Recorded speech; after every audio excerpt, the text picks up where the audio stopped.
Welcome back, everyone, for another edition of RangeMaster Rob Allen interviewing people around our physical medicine and rehabilitation world. And today we have with us Sarah Appleman, who's in San Diego, California. And Sarah is an occupational therapist. She's a published author and speaker. And today we're on a fun journey to talk about other ways people are living their lives in physical medicine. And so, Sarah, thank you for joining us today. Thank you for having me. Yeah, you bet. Before we get into the core of what we're talking about, why don't you help us a little bit with your background? You're in San Diego. We all wish we were today, probably. Originally, we were from New York City, but after we had a few hurricanes, kind of blew us to the West Coast. We had Hurricane Irene, Hurricane Sandy, and it was a rough. We had to move out with 2 months, and I just said, I don't want to do it anymore. So we relocated probably about 2013, and yeah, it's definitely a nice place to live. I'm not gonna, lie about it. No more shoveling. Well, you have some other trade-offs, but like traffic. But I suppose if you were in the New York City area, you had plenty of traffic there. Yes, every day. So tell us take us back to when you decided to go into occupational therapy. When did you know that that's the route you were going to take? Yeah, when I was in high school, I knew I wanted to do something in medicine. It could have been, I was originally looking into neonatology, physical therapy, and then I actually started to I was in probably about 11th, 12th grade, and I started to volunteer. And I just really fell in love with the field because I love games and being creative and helping children. And so I watched on my, just volunteering hours, you had to take like 100 hours.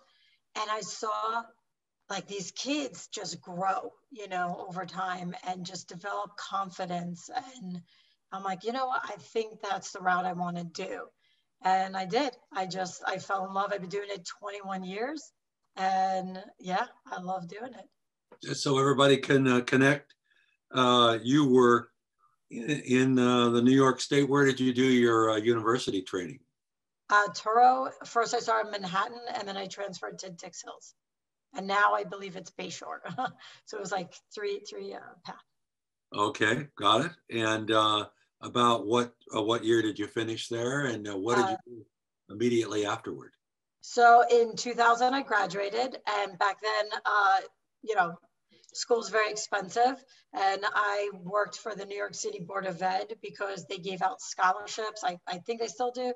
So they would pay for 1 year of school, and then you would do a year and a half or 2 years there. So I did a couple of years in the New York City Board of Ed. Then I transferred to like someone's private practice. And I did home care, I did hospital, like I was all over trying to find what I liked. And then in the end, I just opened up my own place in Long Beach, New York, where I combined animal assisted therapy with special needs children. So they were used both as a motivational tool, but also reward. And children who were afraid of animals. So we had 2 dogs, 2 Herman's tortoises, and a Malheur-Messix lizard. And all of them were put through training and handling. And so they were ready and, able to play with, partake in the activities we did. So it was a lot of fun. We did that for many years. But like I said, between weather, I just needed to relocate. Well, that does sound like fun. I think the name of that was Paws. Right? Yeah, it was called Paws for Peds. So we had, all different animals. And like, if you think about it, you have children who are just playing catch with a therapist and it's, redundant or whatever. But if you're playing fetch with a dog, that's more interesting and more fun. So we would do things like that. Or if I'm working on fine motor skills and I'm just having a child pick up you know, pom-poms or cotton balls with tweezers, we would put a Velcro vest on the dog and pretend they had, you know, fleas, and they had to pick off the fleas. So that's just, you know, being creative and looking, you know, having a good time instead of just doing the same thing. So. I can't help but ask, did you take your tortoises and your lizard and your dogs when you're doing home care, or? So I think because of just law, we kept, the animals would come to my house at the end of the day. We would stay till 7 o'clock at night sometimes. So the lizard and tortoises had their night lights and everything. They were okay, but the puppies were our dogs that we trained. So yeah, they lived a very good life. Now that sounds like a lot of fun. Now recently, you're a publisher. Let's see, I think it says here your first book was called Paw Prints, and it's a handwriting curriculum. Yeah, so I do believe every journey leads you a certain way. So I was, you know, sometimes as a therapist or whatever, you just make things up on the road. You know, you're like, I don't know, this kid really isn't writing, but they love animals. So I would just draw, you know, an alligator or, you know, a bear, and have the child trace for their letters. So they found, again, like looking at, instead of just A, B, C, looking at each one as an opportunity to do, you know, hands-on arts and crafts activities, to do language, to do movement. So that's Paw Prints. I wrote it with Alyssa Alonji, who's also an OT. And we just sat, and it took us a while because we did enough research to help us gather information and show it was effective. So we did that. And now we're actually in the process of like upping it, because it was, I think, 12 years ago already, which is, I don't know where time goes. So we're in the midst of, you know, upping those visuals, and the crafts are pretty good. They test through time, but, you know, just giving it a little more modern flair. Now, I'll tell you where you caught me. I think your newest title is Play with Your Food. Yeah, I've gotten in trouble for some people that are like, what do you mean play with your food? And I'm like, no, it's not. It is, but it isn't. It's not wasting food. It's, you know, called play with your food, because it's giving children who are picky eaters the ability to partake in both food prep and, you know, cooking, to help improve their food repertoire. So it's not, if you don't eat your, you know, vegetables, you're not going to get dessert. Like, that doesn't work. That doesn't help these kids. So it's an understanding of how to understand sensory processing, how it affects children who, you know, are picky eaters. And then how can you bring that into fun activities that are related to food recipes. So it's functional, you know, it's not just, you know, waste a potato, throw it in the garbage. It's let's make potato faces, make potato soup, and then feed the potato soup to that potato. You know, it sounds silly, but these kids, like, they love it. It gets them interactive and not nervous, not getting that anxiety during dinner. Yeah, yeah. Well, a little insight. I'm involved here in, we're up in Spokane, Washington, and I'm involved in farmers markets organizations here. And we have 10 markets that are doing a program called Kernel, Kids Eating Right, Nutrition and Exercise for Life. Each week we have children come to the market. They earn $2 in market credits by visiting the Kernel booth, and we do fun projects around food with children. One of the favorites is we take a shoebox and put 3 holes in it and put 3 different kinds of fruit or vegetable in there. And we ask the children to try to identify by touch. Yeah, love that. What is that? And we also do a farmer's market bingo, where they're invited to go around and talk to farmers and touch and feel cucumbers and you know, all those kind of things that they normally maybe not run into. Yeah, I love that. Talk about food preparation, as well as wellness activities that children can do. But it is an interest of mine as well. And you're right. Tactically, children light right up, you know. Yeah. And it's also, you know, everything's also, like you said, about presentation. So if you're doing something that's different, where you're putting their hands in the box and they have to recall from their memory, what is that based off their touch, right? And that's a great game. That's something you can do with them. So I play, you know, like now I'm doing videos because I was asked to demonstrate. So on top of everything, I now have to do videos, but then I show them, like, you know, I did 3 different ways to cut an apple instead of just like slicing an apple. Here's 3, you know, I'm sure you have it where you crank it and it gives it a spiral. I mean, then I call it slinky. And then I do, like, I carve it into a swan, or you could do, you know, a flower. And then you could be creative and talk to them like, oh, what color flowers do you like? Or, oh, what color apple's your favorite? You could do so many things with an apple. Yep. And, you know, and that's dipping. You could, I tell parents, you can make apple prints, you know, and have them trace things, and they could use different jelly or chocolate syrup. So there's no limit of creativity and food exploration. And like you said, introducing it into a healthy way. Farmers market's a great way because they could really see things they may not get to see at their local food store. Yeah. I love that. Yeah, it's been a lot of fun. We're starting to see kids bring their families to the market now because That's they awesome. want to see what's going on in the kernel booth the next time around. Well, tell me about how you acclimated to the whole pandemic situation. I mean, that's certainly affected all of our lives. Yeah, I mean, it's definitely interesting. I learned through Zoom, like never used Zoom in my life. And all of a sudden, because I also, during the day, I treat children birth to 3. So on top of, you know, the book, I like to still practice my therapy. So I still do birth to 3 early intervention.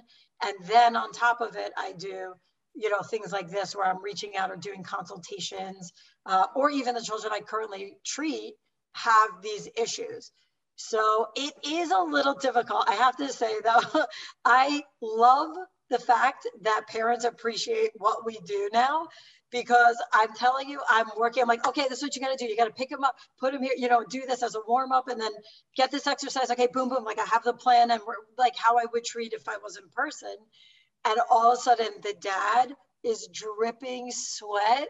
And the mom's like, he gets so tired. I'm like, I know. See, my job isn't like, it looks like it's easy, like, oh, you're just playing, but you are so, you know, physical and psychological. It is a mentally, physically exhausting field. So having to learn how to teach the parents what to do and break it down for them, that was, you know, learning style for me. But now I show them through demonstrations or, you know, go through each thing. So the Zoom I still do because there are kids we can't physically get to, whether they're in, you know, 2 hours away from me. So at least I could still give them that feedback. And we've seen growth, which is great. And then now we're able, since I'm vaccinated and a lot of the families that I work with are vaccinated, so I'm able to at least go into some homes. But yeah, it was definitely in the beginning a little challenging, learning how to vocalize what I wanted, and then now it's habitual. You know, you know what you're doing. Right. Did you have any trouble billing for telehealth and accommodating the aspect of training the parent to work with the child? Because that'll be a little longer appointment. Yeah, I'd never, because I always see as part of our job, it's like an hour session, and like 45 minutes is when you work with the child. And then the last 15, you usually talk, and then you would go write your note. So I personally didn't have to worry so much about that. Like, you know, I would talk to parents, and I think it's so crucial, especially during the time when they're flustered, that I didn't look at it for me personally as like a billing opportunity. I just wanted to help. So I did my session, and then they could text me questions, email me questions. If they're really upset about something, I take a phone call because I want to help. That's why I went into this field. But the telehealth itself for the sessions, I don't have to worry about the billing, and it went pretty fast that, you know, they were accepted. you know, like X amount of sessions or whatnot. Did you do any cash pay clients, or was it all insurance billed? It's through California. Birth to 3 is through a regional center, which is from like government source. It's different. If a parent wasn't approved for EI because their child didn't qualify for it, they were, you know, too high functioning or whatnot, then they would go through, if their choice, to insurance. So most of the children that I see at that range are through regional center. All right. And I'm sure, you know, it's interesting to read right now that about 50% of all people are looking for new employment opportunities. Kind of the pandemic has made everyone feel like they were a little more mobile and had a little more choice. Yeah. But it's fairly daunting to pick up and move from one state to another, particularly across the country. Talk about rebuilding your clientele once you got to San Diego. Yeah, so I have to be honest, that was dreadful because I I had worked so hard, and like I said, I'm so involved and I really care for the families and the children I work with. And so for X amount of years, you know, I had a really good reputation back east because I had done so many different settings, from home care agencies, home visits, outpatient facilities, school-based facilities. So for, you know, 15 years or so, 16 years, like I did all of that. And then I had to relocate here and start from scratch. So that was nerve-wracking in the beginning because you had to start and get your first job and build your first group of clientele and then go from there. So I felt fortunate enough that I did find a job that wasn't far. It was like 15 minutes from my house, and they had a really good facility for sensory integration and sensory gym and different rooms. So I did start there for a number of years, and I worked my way up, and, you know, I felt good to get all these clients and parents thanking me for what I did. And then recently, due especially the pandemic, I went back to the 0 to 3, Yeah. you know, but I also liked 0 to 3 because when I would work with children 4 and 5 years old, they had developed habits that were, you know, tough for me to undo, because when you learn a new motor planning, you know, you hope you learn it correctly, right? People spend thousands of dollars on, you know, golf lessons or swim lessons or dance, right? They want to learn the technique and not have to undo years of wrong technique. So when I work with children and I would see them 4, 5, 6, I'm like, if only I had seen you younger and I would have prevented those behaviors, Yeah. you know, or those things. Because kids are resilient. So if they can't physically do something, they're going to find a way to do it. It's just going to be different, you know. So sometimes it's using up all their endurance and energy, and then they fatigue and they can't keep up with their peers.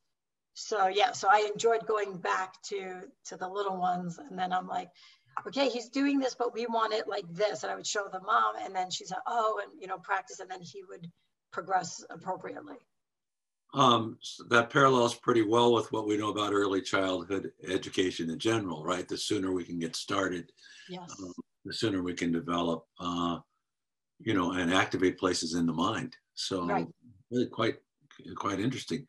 Talk to us a little bit about the whole publishing experience. I think it's not unusual. I run into quite a few therapists, PTs and OTs that are inventors. In fact, one of my favorite OTs is Fred Salmons, the founder of the old Salmons and Preston company, now known as Performance Health, an active inventor, Fred, but also authors. Once you really dive into a unique area, you feel like you've got something to say. And so tell me about the publishing experience. How did it come about? So I was working with children, and, you know, you're working long days and you come home and get your own children, and then you put that hat on and switch gears. And these parents were so sweet. They're like, you're doing such a good job. You really should. You know, I would hear from other people, like, I wish someone had helped me and my child. I would hear that time and time again. And it broke my heart because why have a parent struggle and you know, you see so many children and parents just like butting heads for any task, right? And you always say, oh, well, you know, I won the war, they won the battle. And you're like, no, it shouldn't be like wartime. This is like, you know, kids, they should be fun and it shouldn't be so hard. So I felt, because my son was everything that went wrong, right? He was an emergency C-section. They think he possibly had a stroke in utero. He had, and I was like, guys, I think something's not right with him. And oh, he'll grow out of it. And he was crying and screaming. And I'm like, oh, this is not good, you know? And then I had to start being a therapist and help him. And then, you know, I'd see him change and grow. And he's an amazing kid now. He's 16 and he's, you know, doing everything. He was on football, wrestling, and he eats a wide range of foods, which I worked on. So when I would bring these tasks that I brought from my home into therapy, and then parents are like, oh, you should write a book, you should write a book. And I'm like, when do I have time to write a book? And then I did. I would come home after I cleaned up dinner from 9 o'clock till midnight, you know, I would start typing. And like once, like you said, once you have a topic that you're passionate and knowledgeable about, it kind of just flows, you know? So I did. So the hardest part for me is like, I put all my ideas down, and my friend Christina Espinoza is a ridiculously talented graphic designer. And so I was like, here's all the food, here's all the idea, here's all my shoes, and help. And then, so that was like, you know, her undoing and organizing the chaos of my inner brain. But I had done like 3 photo shoots, 3 or 4, I don't remember. And they were like 8 hours long. Yeah. And I just had prepped food in, out, kid, and it was exhausting. Yeah. So everyone's like, oh, you can write another one. I'm like, no, never. I'm still recovering. Well, then, so my training is in journalism, so that's half the battle. But you also then have a manuscript, and now you need someone to publish. So what did you do? So in the beginning, I did have a publisher in New York, because that's where I'm from, and I have like a nice following there. And then I, you know, especially with the COVID and having to send out, I didn't want to have to go through that. He was very sweet, really nice. And so I just switched and I went through Amazon to just get it out. So I didn't have to have, like, everyone's like, I'm like, listen, I'm not making much off, to be honest, off of the book sales. They're not, because they do 90% of the work, which I'm fine with. But it's still a lot of, you know, me self-advertising or getting it out there or meeting people and talking about it. But I didn't have enough time or energy to have like 500 books in my house. You know, I didn't have the room for it. And I said, like, I told my husband recently, I'm like, that's what's so frustrating, is if I had done this 30 years ago, it would be very different. You know, the whole situation, you go on book tours and meet people and all that. So now it's through Zoom. I don't have to pack a bag. But still, you still have a reference material. So let's pause for your commercial here. If someone wants to buy your book or books, tell us how. Do you have your own website? Do you have it all on Amazon? Or let's go through. Yeah, so I have a website, playwithyourfoodbook.com. And like I said, I'm in this to help people. So I have, you know, a lot of free information. I didn't want to have to charge parents or therapists or, you know, one of the jobs I do now also is helping new graduates, especially new graduates going into this world that we live in. So I didn't want anyone to have to pay and worry about, like, you know, another subscription, right? So I do free videos, free blogs, free downloadables, information, anything they want is on that Play With Your Food Book website. And that's just to help them. I have an Instagram that's Play With Your Food Book, and I'm not that great at all of them. I have a little help with the PR because I'm like, I don't like social media so much. So I get help with that. But yeah, I have like a TikTok, Facebook, I think is also, and Instagram, and the website. Now, if I'm a parent and I have a special needs child, and I see this interview and I want to reach out to you, how do they get a hold of you, Sarah? Or do you encourage that? Yeah, no, I love it. And I do. I love how, so I've gotten emails through that website or direct messages from parents on Instagram. And I do, absolutely. I get help as much as I can. You know, I've had parents questioning, how do I help my 16-year-old? How do I help my child who's nervous in school? You know, all these questions, and I'm happy to provide any answers. And are you doing sessions with these people, video sessions with them? Sure. Yeah. If they want to have a Zoom session, then they put the request in and I set up a time and day and help them. Cool. Cool. And what then is your future looking like? Because what you're doing, there must be an insatiable appetite for it. Pun intended, right? No. So tell me what you think the future looks like. I'm hoping, especially as some COVID restrictions open up, that I'm able to get out more to help children and parents, both who have the book or who want to meet. And I did a recent book signing, and I brought a bunch of material to show these parents examples of what I would do to help them with fine motor, visual perceptual, tactile defensive. So I brought a whole bunch of different activities. And then I give like a little mini lecture to help have them understand why their child is behaving this way or resisting to eat. So that's really what I want to do more of, traveling a little bit and speaking. So I just did a lecture for autism parenting based out of South Africa. And then last week I did an interview with Portugal, someone from Portugal who heard about me.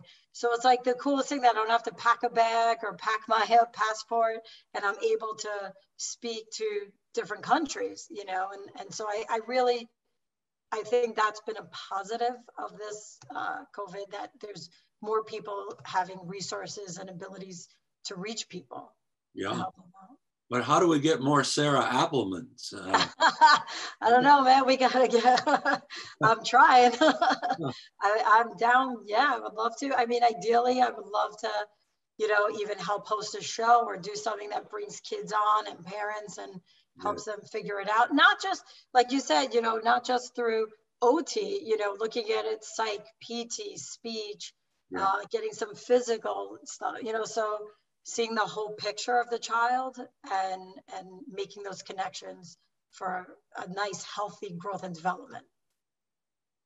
Sarah Appleman, you have been everything is advertised. It's been a joy to visit with you today. Why don't you repeat your website name one more time? Sure. It's playwithyourfoodbook.com. Playwithyourfoodbook.com from occupational therapist Sarah Appleman. Thanks for joining us today, Sarah. Thank you for having me. And I see a big future for what you're about, and hope that other young therapists can pick up on your enthusiasm and your modeling, because the world needs more people like you. Thank you. Thank you so much. And that concludes our interview.